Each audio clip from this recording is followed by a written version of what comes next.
অঙ্গনবাড়ী কৰ্মী, মিনি কৰ্মী আৰু সহায়িকাসকলে জ্ঞাতাৰ্থে দিবলৈ ওলাইছোঁ এক অতি গুৰুত্বপূৰ্ণ খবৰ। হেল্ল' ফ্ৰেণ্ডছ, মই জেনিতা নাথ মোৰ অন্য এটি ভিডিঅ'লৈ আপোনালোক সকলোকে জনাইছোঁ স্বাগতম। যিসকল বন্ধু বান্ধৱীয়ে মোৰ এই ইউটিউব চেনেলটো নতুনকৈ চাই আছে, প্লিজ ছাবস্ক্ৰাইব কৰি ল'ব। অসম ৰাজ্যিক অঙ্গনবাড়ী কৰ্মী সহায়িকা সন্থাৰ দ্বাৰাই আয়োজন কৰা সংবাদমেলত অসম ৰাজ্যিক সন্থাৰ সম্পাদিকা ইন্দিৰা নেৱাৰ বাইদেউৰ মাননী বৃদ্ধিৰ দাবীক লৈ গুৰুত্বপূৰ্ণ মন্তব্য। আহকচোন চাওঁ ইন্দিৰা নেৱাৰ বাইদেৱে কি কৈছিল।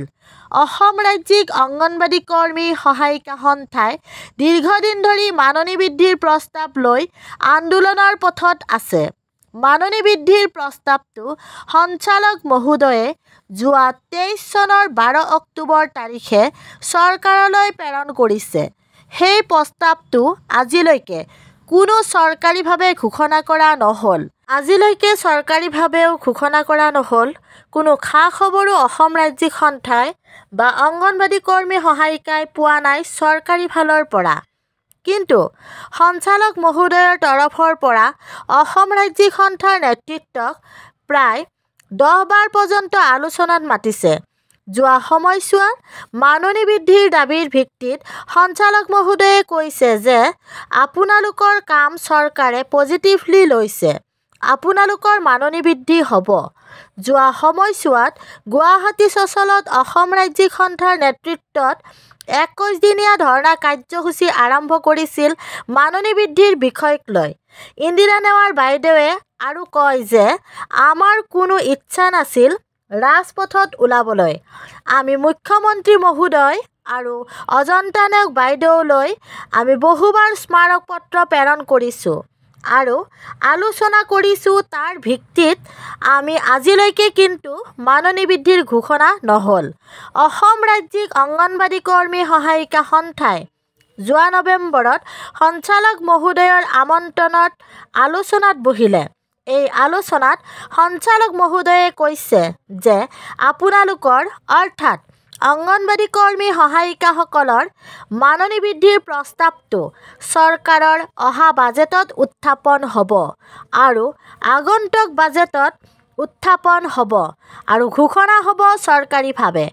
অসম ৰাজ্যিক সন্থাৰ সম্পাদিকা ইন্দিৰা নেৱাৰ ডাঙৰীয়ানীয়ে কয় যে আমি আদৰণি জনাইছোঁ, কিন্তু বাজেটত উত্থাপিত বাজেট হ'ব এইটো এটা চৰকাৰীভাৱে লিখিত বিজ্ঞাপন, বাতৰি কাকততেই হওক বা নিউজতেই হওক যদি ক'লে হয় আমি সান্তনা পালোঁ হয়, কিন্তু চৰকাৰীভাৱে কোনো এটা বিজ্ঞাপন নোপোৱাৰ ক্ষেত্ৰত আমি অলপ সন্দেহত আছোঁ।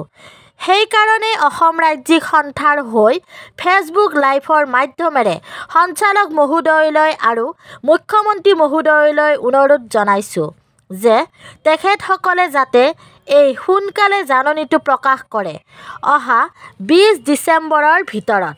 অন্যথা আমি 23 ডিচেম্বৰৰ পৰা সমূহ অঙ্গনবাড়ী কৰ্মী সহায়িকাই পুনৰ ৰাজপথত নামিবলৈ বাধ্য হ'ম। কিয়নো আপোনালোক সকলোৱে জানে যে তৃণমূল পৰ্যায়ত কাম কৰা অঙ্গনবাড়ী কৰ্মী সহায়িকাই 6টা সেৱা আগবঢ়োৱাৰ উপৰিও BLO, NRC, পলিঅ' আদি অন্য কামৰ ক্ষেত্ৰত অৰুণোদয় আদি সকলো কামত আমাক নিয়োগ কৰে। আমাক মাননী বৃদ্ধি বঢ়াই দিয়াৰ কথাও কৈছিল। এতিয়া চৰকাৰে কি কৰিব খুজিছে? এখেতসকলে যে মাননী বৃদ্ধি নকৰি কামৰ পৰা বঞ্চিত কৰাৰ ক্ষেত্ৰত লাগি আছে, যে কাম কমাই দিব, তথাপিও মাননী বৃদ্ধিৰ কথাটো তেওঁলোকে ঘোষণা কৰা নাই, মুখেদিহে কৈছে। মুখেদি কোৱা কথাটো কিমান বিশ্বাসযোগ্য হ'ব? গতিকে আমি আশা কৰিছোঁ যে 20 ডিচেম্বৰৰ ভিতৰত চৰকাৰী জাননী যাতে প্ৰকাশ কৰে, অন্যথা আমি পুনৰ আন্দোলনৰ ঘোষণা কৰিবলৈ বাধ্য হ'ম। কাৰণ জানে কামৰ বোজা ইমানে বাঢ়িছে যে আমাৰ মোবাইল দিম বুলি কৈছে, মোবাইলৰ মাধ্যমেৰে আমাক পুনৰ কামত লগাইছে। যোৱা নৱেম্বৰ মাহত দিয়াৰ কথা আছিল, কিন্তু সঞ্চালক মহোদয়ৰ লগত হোৱা আলোচনাত সঞ্চালক মহোদয়ে ক'লে যে কেন্দ্ৰীয় চৰকাৰে মোবাইল দিয়া বন্ধ কৰিছে। যদি কেন্দ্ৰীয় চৰকাৰে মোবাইল দিয়া বন্ধ কৰিছে তেনে পোষণৰ কাম কেনেকৈ কৰিব অংগনবাদী কৰ্মী সহায়িকাই? এই প্ৰশ্নৰ উত্তৰ কাৰ ওচৰত আছে?